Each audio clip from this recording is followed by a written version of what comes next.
Oi gente, estou aqui hoje para contar para vocês um babado científico e é assim que eu vou chamar esse quadro no qual eu vou compartilhar conhecimento teórico, tá? É para você que é nerdzinho, você que gosta de ciência, você vai gostar disso daqui. Eu vou te dizer que essa iniciativa veio a partir de uma constatação de que o meu mestrado me trouxe profundas reflexões sobre a vida, né? E uma delas é, faça o que está no seu alcance. Meu mestrado está durando muito mais do que eu imaginei que duraria, mas está no meu alcance estudar e compartilhar parte desse conhecimento que eu tenho adquirido. Então eu quero fazer isso junto com vocês, tá bom? Ó, eu gosto sempre, quando eu vou estudar um assunto, contextualizar esse assunto. Então eu fico pensando assim, quem que foi a primeira pessoa a falar que microbiota intestinal poderia ter relação com saúde mental, que é o meu tema, né? Quem que ia pensar que cocô tinha a ver com depressão, com bipolaridade, com esquizofrenia, com doença de Parkinson, com esclerose múltipla? Da onde que veio essa coisa de que as doenças têm relação com o tipo de bactéria que tem no nosso intestino? E para essa história começar a acontecer, a gente tem que pensar anteriormente quem que foi que pensou que poderia olhar o mundo de outra forma, né? Porque até então tudo era a olho nu. E aí lá em 1590, duas pessoas, um pai e um filho, donos de uma loja de óculos, eles pegam duas lentes e colocam no tubo e pensam, será que isso aqui vai melhorar a vista? Vai dar para enxergar melhor? A gente tem o princípio do microscópio, né? Alguns anos depois, um alemão, que era um comerciante também, ele era artesão, ele quis olhar os tecidos de perto, bem de pertinho. E aí, ele conseguiu enxergar outras coisas. Depois ele colocou água e ele foi o primeiro a ver micro-organismos. O cara, gente, não era cientista, não era médico, não era biólogo, ele era artesão. E pra mim já fica a primeira lapada na cara, o primeiro tapa na cara, que é o seguinte: ciência não se faz de forma soberba. Na ciência há muita briga de ego, né? Que eu descobri isso, eu sou importante, olha a minha relevância para a humanidade. Só que a gente não faz ciência só no laboratório. Se a gente não for humilde para ouvir as percepções de outras pessoas, de outras áreas que não sejam só da ciência, não nos sobra nada, a gente não estaria aqui. Por causa do microscópio, a gente conseguiu desvendar todo um novo mundo de microbiologia, né? E por causa disso, hoje eu estou fazendo esse mestrado. Por causa disso, porque alguém, numa outra área, resolveu se aventurar que eu posso estudar tanta coisa assim. Então, o primeiro tapa na cara que eu queria que você tivesse, que eu já tive, é seja humilde. Depois, eu coloquei aqui como se fosse uma linha do tempo, né? Porque o entendimento da história faz você entender não só de onde você veio, mas onde você está e perspectivas de para onde você vai, né? Eu percebi que teve um desenrolar muito próximo da microbiologia, né, do estudo dos micro-organismos, sejam eles vírus, bactérias, o que quer que seja, junto com a genética. Então, ficou bem pertinho essas descobertas de tem essa bactéria, essa outra bactéria está aqui, essa aqui está aqui, parece que não faz nada, a descoberta da penicilina, e aí veio a descoberta do DNA. Quem descobriu o DNA, gente, não foi o Watson e Crick, tá? Isso se cair numa prova, alguma coisa assim, todo mundo vai marcar. Watson e Crick, descoberta do DNA, mas isso aí é migué, porque quem descobriu foi outra pessoa, eu só não sei o nome do cara. Mas foi outra pessoa, ele descobriu antes. O que Watson e Crick descobriram foi a estrutura do DNA, que ele era uma dupla hélice, né, tridimensional. Foi isso que eles descobriram. Só que assim, essa descoberta possibilitou muita coisa. Isso foi lá em 1953. Depois, mais pra frente, que se descobriu o DNA, se descobriram as bactérias, se descobriram as doenças relacionadas aos micro-organismos. Então, assim, teoria microbiana das doenças, quer dizer, os micro-organismos geram doenças. E aí fica um outro detalhe. Esse era um pensamento que imperava na época, o pensamento dominante. Micro-organismos fazem mal, micro-organismos geram doenças, ponto. Esse era o pensamento dominante. E aí um cara, gente, eu sou ruim de guardar nome, mas ele, em 1908, ele ganhou o Nobel de Medicina sobre os estudos de fagocitose. Só que ele foi uma pessoa a dizer assim, tem bactérias que não são ruins, tem bactérias que são boas. E isso não foi muito bem visto, como tudo na ciência, né? Quando tem um pensamento dominante e vem alguém com um pensamento diferente, sempre essa pessoa ela é rejeitada de alguma maneira. Como é que os caras conseguiram transformar esse pensamento, né, de hater para fã? Porque hoje é fã. A gente saiu de uma época em que todo mundo achava que os micro-organismos eram a própria perdição, tá todo mundo comprando probiótico para tomar. Você percebe que às vezes a gente nem se dá conta das mudanças que acontecem? Então, como é que aconteceu isso? Olha só como aconteceu isso. Desenvolvimento tecnológico e comunicação entre as áreas. Microbiologistas de outras áreas, por exemplo, aqueles que estudam os oceanos, os que estudam o solo, eles disseram, olha, no solo as bactérias elas são importantes, se não tiver o solo fica ruim. Se não tiver essas bactérias aqui no oceano, afeta todo o ecossistema e tal. E aí o pessoal da área da saúde começou a pensar, mas será também que no nosso corpo as bactérias fazem coisas boas? Tá vendo? Você pegou o pensamento de uma outra área, de uma outra sugestão e abriu a possibilidade. Então é isso que eu quero pôr na sua cabecinha, que você precisa abrir a sua mente. Tá todo mundo falando a mesma coisa, não significa que isso é verdade. O pensamento dominante da época era um, mas não significa que era 100% verdade, entendeu? Então o segundo tapa na cara que fica pra mim seja corajoso. O pensamento dominante pode estar errado. Se você tem uma convicção, mas ela vai meio esquisita assim, contra o que está todo mundo falando, fique firme na sua convicção, porque não significa que todo mundo está concordando que está certo, né?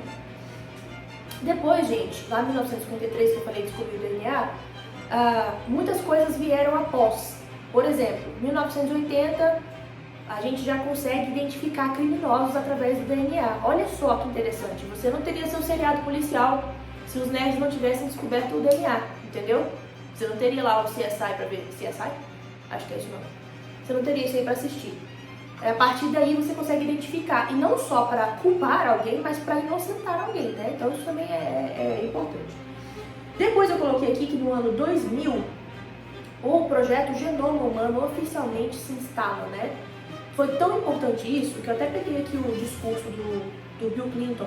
Bill Clinton fez um discurso lá na Casa Branca e foi transmitido, né? Tinha muitos cientistas importantes ali.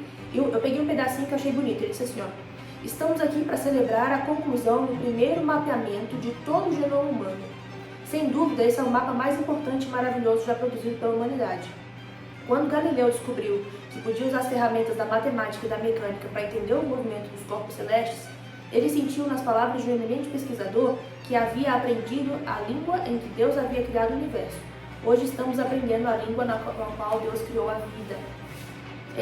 Foi um esforço assim, mundial dos cientistas, foi o maior esforço colaborativo da biociência mundial para fazer a mesma coisa, né? Para todo mundo desvendar qual era o código do DNA. E eles conseguiram fazer 97% do mapeamento do DNA humano. E, isso eu lembro, 85% dos pares de bases nitrogenadas eles conseguiram ver. Porque não tem o DNA, ele não é assim uma dupla hélice, e aí tem aquelas estruturas que parecem umas escadinhas assim, elas ficam em pares. São os pares de base. Eles conseguiram decifrar quais eram essas sequências, né? E são mais de 3 bilhões de pares de base nitrogenadas. Então pensa no trabalhinho. O DNA humano, quando você coloca ele, se você pegar o DNA todinho e esticar ele, você tem cerca de 2,5 metros. 2,5 metros. Cara, eles conseguiram fazer o projeto Genoma Humano fechar em 3 anos. Começou oficialmente em 2000, né? Mas anteriormente já tinha gente estudando, mas de 2000 até 2003. Aí a pergunta foi, se a gente consegue mapear um DNA que é tão longo, tão complexo, será que a gente não consegue fazer isso com bactérias? Que o DNA da bactéria tem 1 ou 2 milímetros, não 2,5 metros. E essa foi a pergunta.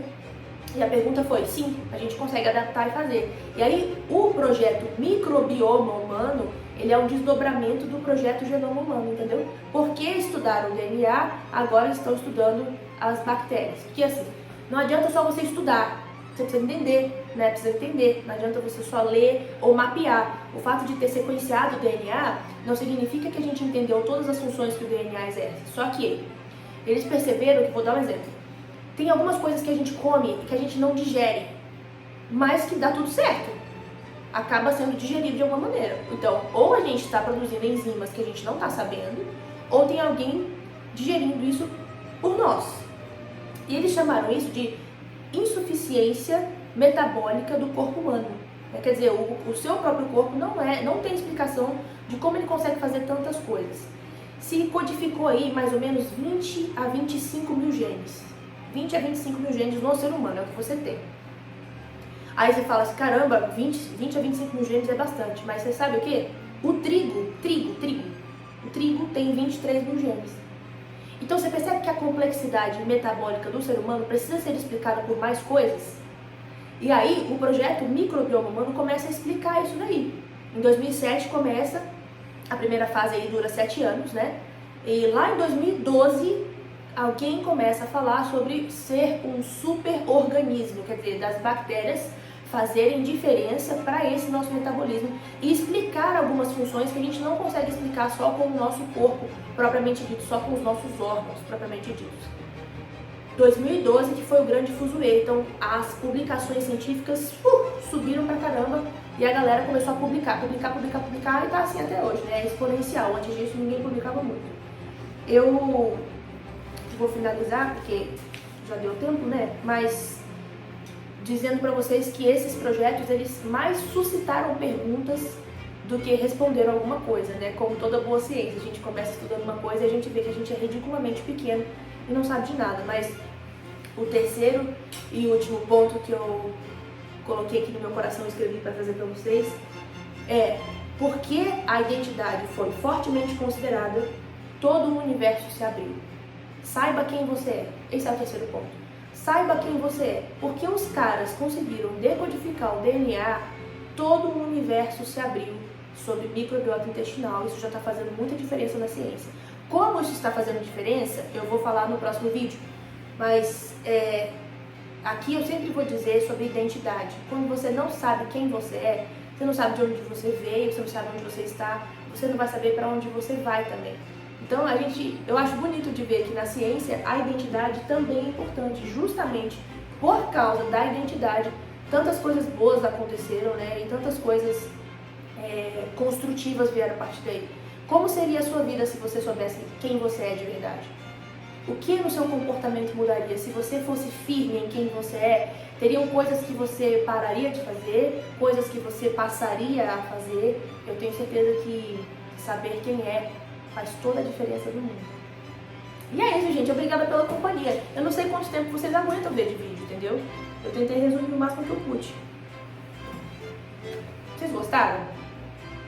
Me deixa saber. Põe aí nos comentários o que vocês acharam, o que chamou a atenção de vocês, tá bom? Compartilhe o vídeo com outras pessoas que podem gostar, os nerds da sua vida, que você acha que podem gostar de saber alguma coisa nesse sentido.